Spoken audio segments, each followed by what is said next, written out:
ఓం నమః శివాయ. ఓం నమో నారాయణాయ.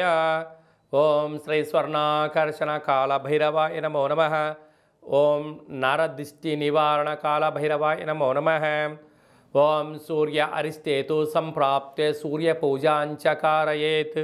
సూర్యధ్యానం ప్రవక్ష్యామి ఆత్మదోషపీడోప ఉపశాంతయే. హరి ఓం. మా ఛానల్కి స్వాగతం. చూస్తున్న వీక్షకులకు ప్రేక్షకులకు ప్రియ కాళభైరవ భగవద్బంధులకి స్వాగతం పలుకుతూ మమ్మల్ని ఎంతగానో ఆదరిస్తూ ఉండబడినటువంటి ప్రియ సోదరీమణులకు సనాతన ధర్మ వీక్షకులకు ప్రేక్షకులు సంరక్షకులు అందరిపైనను సూర్యభగవానుడి యొక్క ఆశీస్సులు ఉండాలని కోరుకున్నాం.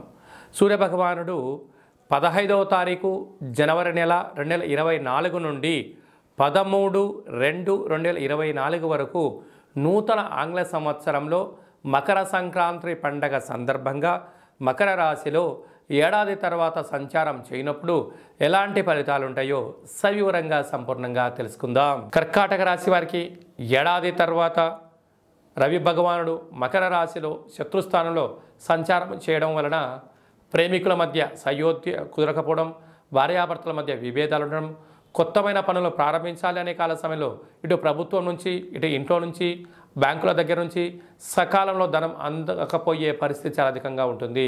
కనుక ఇది ప్రయోగాలకు పరీక్షించుకోవడాలకు ఇది సరైన సమయం కాదు.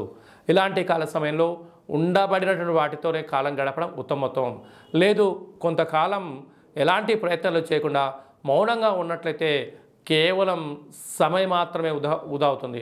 సమయం వృధా అవుతుంది కదా చెప్పి ఆవేశపడ్డారా, ధనం వెళ్తుంది, స్థిర చరాస్తులు వెళ్ళిపోతాయి, రాబోయే కాలం గడ్డు కాలం అవుతుందని చెప్పి గుర్తుపెట్టుకోగలగాలి. సూర్యభగవానుడు ఆత్మకారకుడు, ఆరోగ్యకారకుడు, ఆరోగ్యానికి కాంతినిచ్చే శక్తి భగవంతుడు సూర్యభగవానుడు. ఆయన ఆశీస్సులు ఉన్నట్లయితే నిత్యము ఆయురారోగ్యాలుగా ప్రశాంతంగా ఉండడం, తల్లిదండ్రుల మాట వినడం, అన్నింటా విజయం, ప్రభుత్వ ఉద్యోగ ప్రయత్నాలు చేస్తున్నప్పుడు అధికారం రావడము, అన్నింటా విజయం మన సొంతమవుతుంది. కనుక ఆరోగ్యకారకుడు సూర్యభగవానుడి యొక్క ఆశీస్సులు ఉండగలగాలి అన్నట్లయితే ప్రతిరోజు సూర్య నమస్కారం, ప్రతిరోజు సూర్యభగవానికి అర్ఘ్యాన్ని వదిలేయడం, సూర్య గాయత్రి మంత్రాన్ని సాధన చేయడం యోగదాయకం.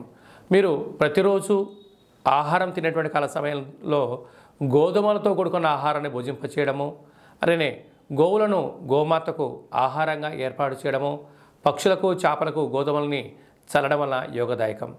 అలా కుదరని పక్షంలో ప్రతి శనివారం రోజు రాత్రి గోధుమలను 1 కేజీ బావు బియ్యాన్ని ఒక ఎరుపు క్లాత్లో మూట కట్టుకొని మీ తలగడ పక్కన పెట్టుకోండి, లేకపోతే పూజా మందిరంలో పెట్టండి.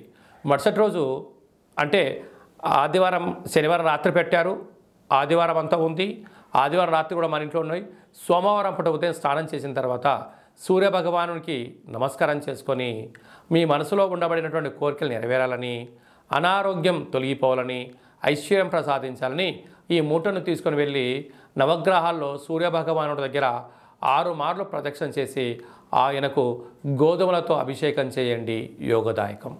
కుదరలేదు ప్రవహించే నీటిలో సమర్పించండి, కుదరలేదు గోమాతకు ఏర్పాటు చేయండి, అంతా మీకు మంచే కలుగుతుంది.